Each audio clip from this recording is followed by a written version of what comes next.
Ya, bismillahirrahmanirrahim. Kita mulai ya. Assalamualaikum warahmatullahi wabarakatuh. Waalaikumsalam warahmatullahi wabarakatuh. Apa kabar semuanya hari ini? Alhamdulillah baik. Sebelum belajar, marilah kita berdoa menurut agama dan kepercayaan masing-masing. Berdoa dimulai.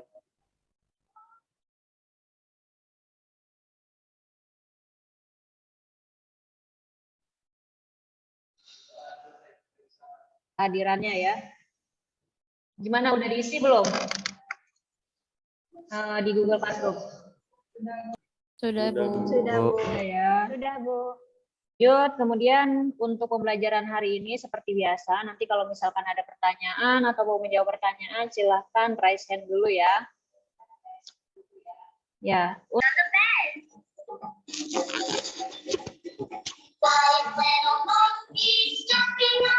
Ayo ikutin.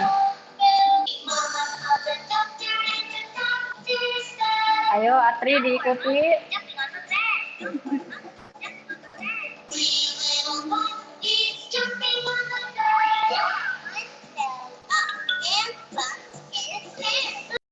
Ya, hari ini kita akan mempelajari mengenai hukum Faraday dan hukum Lenz. Nah, sebelumnya kalian sudah belajar nih ya, bagian induksi dan flux magnetik. Akibat adanya perubahan flux magnetik ya di ujung-ujung. Nah, gimana hubungannya kira-kira antara gegel induksi dengan perubahan flux magnetik? Hubungannya apa?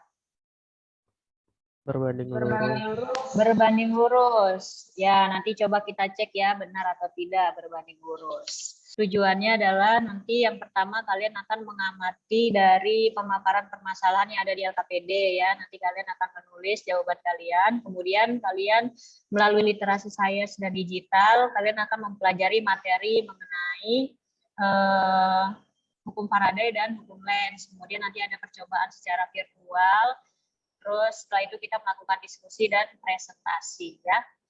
Nah, ini ada pemaparan masalah ya, ada kaitannya dengan hukum Faraday. Ya, kalian pasti tidak asing kan dengan motor listrik. Ya, kalian tahu motor listrik? Tahu, Bu. Ya, motor listrik ini dia alat transportasi yang menggunakan energi listrik ya. Dia tidak menggunakan bahan bakar minyak. Nah, ini digunakan untuk mengurangi pemakaian bahan bakar minyak. Nah, bagaimana pemanfaatan hukum Faraday pada motor listrik?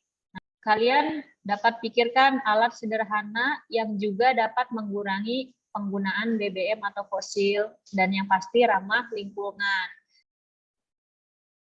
Rafli, coba share screen LKPD-nya. Ya, silakan sambil dikerjakan. Boleh.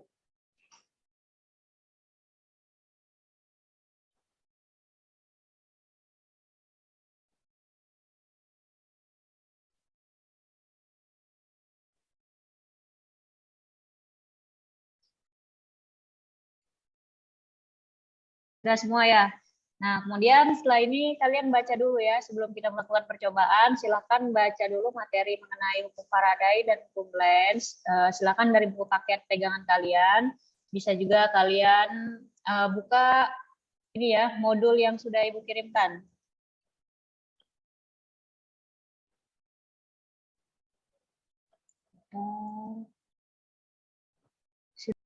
Nah, kayak gini.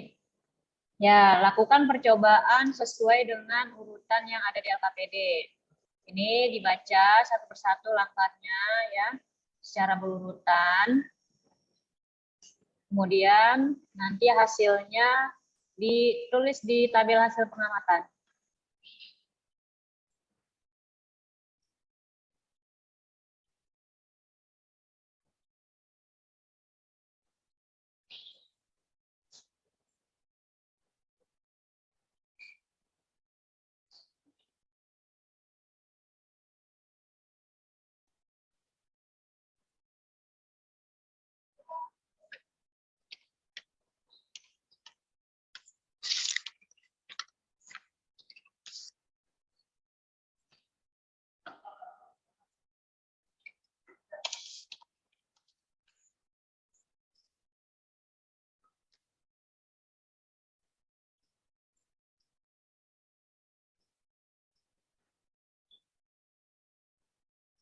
Setelah ini kita akan berdiskusi ya.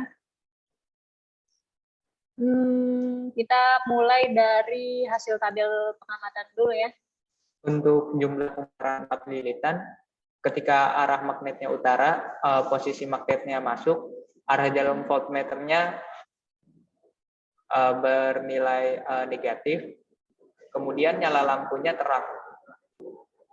Ketika posisi magnetnya keluar, arah jarum voltmeternya positif, nyala lampunya juga terang. Posisi magnetnya diam, arah jarum voltmeternya juga diam atau nol, nyala lampunya itu mati. Kemudian arah magnetnya diubah ke selatan. Jumlah kumparan berjumlah 2 lilitan, arah magnetnya itu utara, posisi magnet dalam kumparan ketika bergerak masuk itu arah jarum voltmeternya bernilai negatif, maka nyala lampunya menjadi redup. Nah, ketika posisi magnet dalam kumparan bergerak keluar, maka arah jarum voltmeternya akan bernilai positif dan nyala lampu akan menjadi redup. Nah, ketika posisi magnet dalam kumparan itu diam, maka lampu tidak menyala atau nanti itu kita akan diskusikan kenapa ada perbedaan nyala lampunya, kemudian apa hubungannya dengan jarum galvanometernya begitu ya. Dari pengamatan yang telah dilakukan dapat diketahui bahwa hubungan antara banyaknya jumlah lilitan dengan intensitas lampu adalah berbanding lurus. Jadi, semakin banyak jumlah lilitan pada kumparan, maka medan magnet yang dihasilkan semakin kuat. Begitu juga dengan daya yang dihasilkan, sehingga nyala lampu akan semakin terang. Sebaliknya, jika lilitan sedikit, maka nyala lampu akan redup. Saya mau nambahin sedikit aja sih sebenarnya. Jadi dipengaruhi juga oleh cepat lambatnya pergerakan magnet itu. Jadi karena kan kita tahu untuk gagal induksi itu berbanding terbalik dengan perubahan waktu ya, delta T. Nah, jadi semakin cepat menggerakkan magnetnya, maka semakin besar GGL induksi yang dihasilkan. Jadi terima kasih untuk Dinda dan Laras, sudah bagus sekali presentasinya. Untuk nyala lampu itu tidak ada, sedangkan untuk arah jarum voltmeter itu ada. Jadi pada saat menggerakkan magnet, baik dengan arah magnet utara maupun arah magnet selatan, nyala lampu yang dihasilkan sama terangnya. Jadi mau di 2 lilitan atau di 4 lilitan, dari kutub utara maupun kutub selatan, nyala lampunya tuh sama. Arah jarum voltmeter yang dihasilkan antara kutub utara dan kutub selatan magnet itu berbeda. Yaitu untuk kutub utara, pada saat magnet digerakkan masuk ke dalam kumparan, arah gerak jarum voltmeter itu ke arah negatif. Sedangkan saat magnet digerakkan keluar dari kumparan, arah gerak jarum voltmeter itu ke arah positif. Nah, sebaliknya terjadi karena flux magnetik utama atau disimbolkan seperti ini yang dilingkupi oleh suatu bidang kumparan bertambah, maka flux magnetik induksi yang timbul akan melawan pertambahan flux utama. Nah, ini tuh sesuai dengan hukum Lenz ya, di mana jika hasil GGL itu negatif, dia akan berlawanan arah dengan flux magnetiknya itu akan berlawanan arah dengan flux magnetik utama gitu. Saya mau terangin aja kalau misalnya tadi kan di antara kutub utara dan selatan itu memiliki perbedaan ya. Coba kutub utaranya dimasukin, Ras. Kutub utara ya. Nah, kutub utara dimasukin, voltmeternya itu menunjukkan arah negatif. Itu karena hukum Lenz tadi kan. Nah, kalau kutub utara dimasukin, itu otomatis induksi medan magnetnya yang terbentuk itu ke kanan. Jadi kita bisa simpulkan kalau arah arusnya itu ke sini. Atau bisa kita lihat dengan gampang kalau arah arusnya itu menuju ke negatif, makanya voltmeternya itu menunjukkan arah negatif. Menurut kalian, bagaimana nyala lampu dan posisi jarum voltmeter apabila magnet diputar-putar di dalam kumparan? Lampu akan menyala apabila magnet digerakkan di dalam kumparan. dan akan mengakibatkan jarum voltmeter menyimpang. Posisi jarum voltmeter akan menyimpang ke arah kanan dan kiri pada saat magnet diputar-putar di dalam kumparan. Hal tersebut menunjukkan bahwa pada kedua ujung kumparan terdapat gaya gerak listrik atau GGL induksi. Sebenarnya pendapat saya sama aja, tapi cuma mau nambahin kalau misalnya keadaan seperti ini tuh penerapan di kehidupannya itu di pembangkit listrik generator itu. Generator pembangkit listrik. Jadi kita misalkan aja magnetnya itu sebagai rotor dan kumparannya itu sebagai stator. Jadi kalau kita putar-putar magnetnya itu akan mengakibatkan beberapa keadaan di mana induksinya minimum dan induksinya maksimum. Dan bagaimana nyala lampu dan posisi jarum voltmeter apabila magnet dimasukkan ke dalam kumparan dengan posisi sedikit miring atau membentuk sudut. Nah, saat magnet dimasukkan ke dalam kumparan dengan membentuk sudut, maka nantinya yang akan mempengaruhi GGL yaitu theta atau cos theta. Nah, nilai dari cos theta ini akan mengurangi besarnya GGL pada kumparan, karena nilai cos theta saat sudutnya tidak sama dengan 0 adalah kurang dari 1. Maka pada saat magnet dimasukkan ke dalam kumparan dengan posisi sedikit miring dan membentuk sudut akan menimbulkan kondisi di mana nyala lampu semakin kecil. Sudut yang dibentuk, maka nyala lampu semakin terang. Sebaliknya, jika sudut yang dibentuk semakin besar, maka nyala lampu yang dihasilkan semakin redup. Dan apabila mencapai sudut 90 derajat, maka lampu tidak menyala. Jadi prinsip kerja motor listrik yang umum yaitu arus listrik yang dihasilkan dalam medan magnet mampu memberikan gaya. Setiap motor terdiri dari beberapa loop pada bagian dinamonya, serta adanya pasangan gaya untuk memutar kumparan. Prinsip kinerjanya sendiri menggunakan fenomena elektromagnet. Jadi awal mulanya arus listrik akan disalurkan pada kumparan hingga permukaannya yang merupakan magnet utara akan bergerak menghadap ke magnet kutub selatan. Sedangkan kumparan magnet selatan akan bergerak menghadap kutub utara. Ketika kedua kutub saling bertemu, maka terjadilah gaya tarik-menarik yang membuat kumparan berhenti bergerak.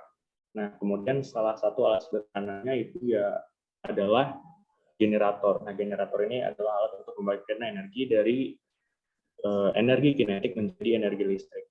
Nah, generator ini kita bisa memanfaatkan kincir air atau kincir angin. Pada motor listrik itu menggunakan prinsip perubahan energi dari energi listrik ke energi gerak untuk memutar mesin. Nah, listriknya ini tersimpan di baterai. Dari tegangan baterai disalurkan ke controller kemudian ke stang. Dengan begitu kita dapat mengatur tegangan melalui gas pada stang tadi yang nantinya dialirkan ke dinamo. Dinamonya biasanya sih terletak di roda belakang sepeda motornya. Aliran listrik mengalir melalui medan magnet dan magnet tetap, sehingga bisa membuat roda berputar yang putarannya bisa diatur dengan gas tadi. Akan bekerja suatu gaya magnetik. Gaya tersebut dialami oleh setiap batang konduktor pada rotor. Baik, jadi kesimpulan yang didapat dari hasil penelitian tadi kita bersama adalah menurut hukum Faraday, besarnya GGL induksi berbanding lurus dengan laju perubahan flux magnetik. Tanda minus pada N ini berasal dari hukum Lenz. Hukum Lenz juga menambahkan definisi polaritas GGL dan arah arus listriknya yang merupakan konsekuensi logis dari hukum kekekalan energi. GGL induksi yang timbul antara ujung-ujung suatu loop adalah berbanding lurus dengan laju perubahan flux magnetik yang dilingkupi oleh kawat tersebut. Ini sesuai dengan yang tadi sudah dijelaskan oleh Amel. Nah, ini berarti sesuai atau enggak nih dengan pertanyaan di awal kita tadi? Sesuai ya. Nah, kemudian hukum Lenz-nya ya, ini sesuai dengan tadi percobaan kalian. Ketika harus diinduksi oleh medan magnet ya, medan magnet yang dihasilkan arus induksi ini akan menciptakan medan magnetnya sendiri di sini ya. Nah, menurut hukum Lenz, medan magnet ini akan selalu sedemikian rupa sehingga berlawanan dengan medan magnet yang semula menghasilkannya. Ini kan. Nah, kesimpulan dari pembelajaran hari ini, hukum Faraday itu menjelaskan bahwa GGL induksi berhubungan dengan laju perubahan flux magnetik. Lenz ini menjelaskan tentang arus induksi.